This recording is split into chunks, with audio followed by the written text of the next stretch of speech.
Os santos são sinais da presença do ressuscitado na história. Hoje, dia 9 de janeiro, celebramos Santo André Corsini. Nosso santo de hoje nasceu em Florença, na Itália, no ano de 1301. Era de uma família nobre, aristocrata, uma família muito rica.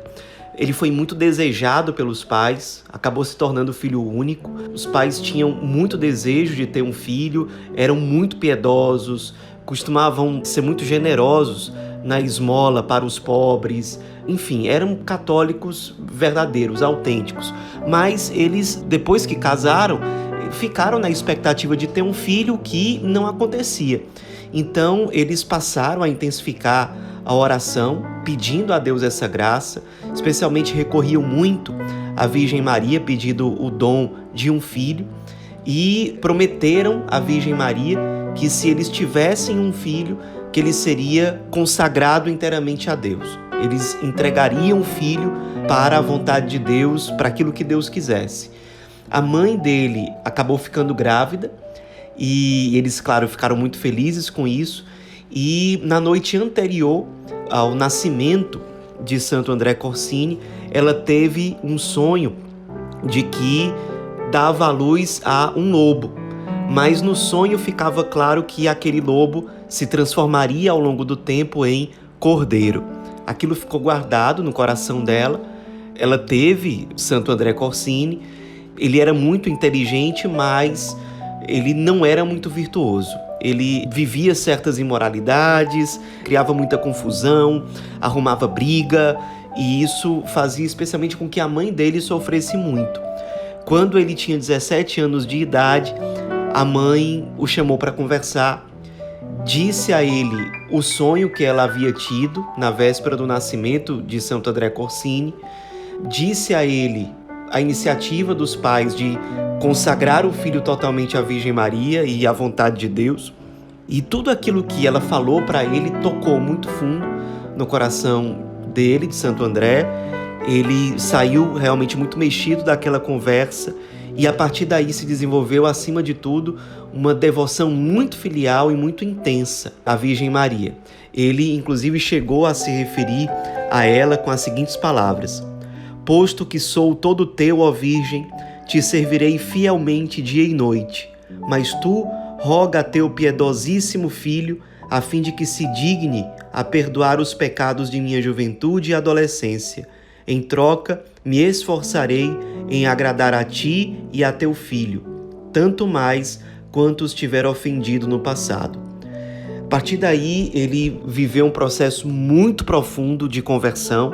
Ainda muito jovem, ele ingressou na Ordem Carmelita, que é uma ordem religiosa profundamente mariana, e como frade carmelita, ele se destacou muito no amor fraterno, na austeridade, no rigor da disciplina, na piedade, na oração. Foi realmente um ótimo noviço, um grande irmão religioso consagrado. No ano de 1328, ou seja, com 27 anos, ele foi ordenado padre. E, além de tudo, agora já como padre, além do que nós já falamos, ele se destacou muito pela pregação. Ele era um grande pregador. As pregações dele, de fato, costumavam tocar muito o coração das pessoas que eram movidas à conversão a partir do contato com ele. Também um ótimo diretor espiritual, confessor, e que tinha um amor muito grande pelos pobres. Ele, muitas vezes, costumava dar esmolas muito generosas para os pobres. Quando ele recebia alguma doação, repassava logo para os pobres e convivia muito com eles.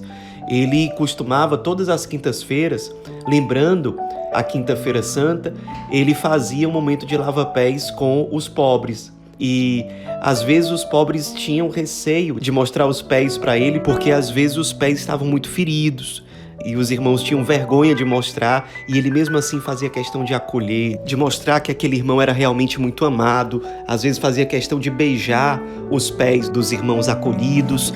Ele também tinha o dom de cura, de milagres, então muitas vezes ele curava as doenças dos pobres e das pessoas em geral, curou milagrosamente um tio, realizava realmente muitos milagres, era um grande santo, então as pessoas o admiravam muito.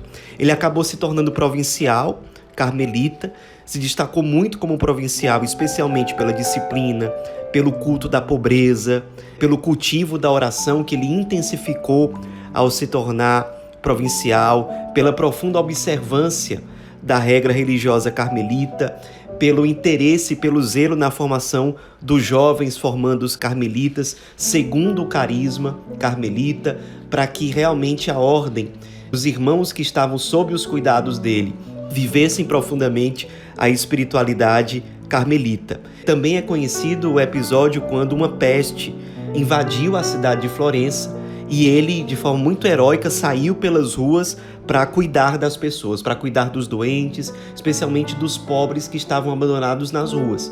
Então ele, de fato, tinha um amor muito genuíno pelos irmãos mais sofredores.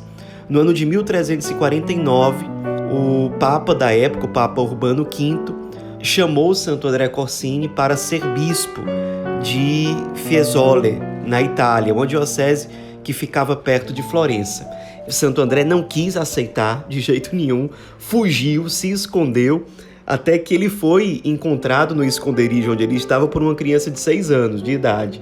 E a partir desse momento, a criança falou para todo mundo onde é que ele estava.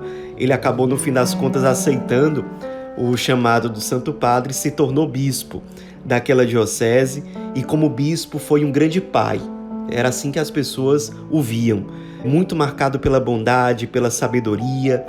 Lá no Palácio Episcopal, ele teve que readequar a sua agenda para não perder o espírito de oração, já que as exigências da vida como bispo, as atividades de um bispo eram bem diferentes das atividades no convento.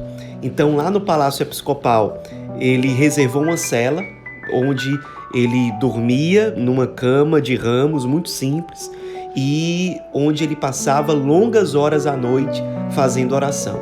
Era a forma que ele encontrou para, como bispo, intensificar ainda mais uma vida de oração que já era muito firme, muito sólida. Ele também era muito leal ao Papa Urbano V.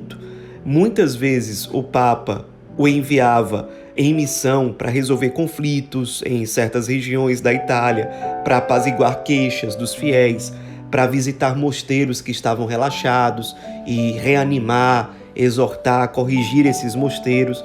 Era de fato um grande aliado do Papa Urbano V. Também lutou muito para defender o patrimônio da igreja, que estava às vezes sendo ameaçado, mas ele deixava claro muitas e muitas vezes: os bens da igreja são os pobres. Então ele também lutou muito pelos pobres em geral, para que eles fossem protegidos, lutou muito pela evangelização, pela missão, pela formação dos fiéis, daqueles que se preparavam para o sacerdócio. Realmente ele foi muito zeloso em relação a tudo isso. Ele, depois de passar mal na noite de Natal, ele previu o dia da sua morte e, de fato, ele morreu na data prevista, no dia 6 de janeiro de 1374. Foi enterrado, já foi venerado como santo por muitas pessoas logo depois de morrer, e lá no túmulo dele, que fica até hoje na Igreja dos Carmelitas em Florença, está um epitáfio que diz o seguinte: admirável pelo exemplo da sua vida e por sua eloquência. Isso porque ele de fato foi um grande pregador. E a canonização dele aconteceu no dia 29 de abril de 1629. Nos inspiremos na vida desse grande santo carmelita que nós celebramos hoje, um santo que teve uma conversão tardia, muito mariano, que foi exemplo na vivência religiosa, depois como provincial, depois como bispo, como pregador, como missionário, como pastor zeloso, que enfrentou e venceu em Deus os seus medos, seus receios, e foi de fato resposta para a igreja, para o mundo, segundo o desígnio de Deus no seu tempo. Nos inspiremos para que nós também sejamos resposta. Santo André Corsini, rogai por nós.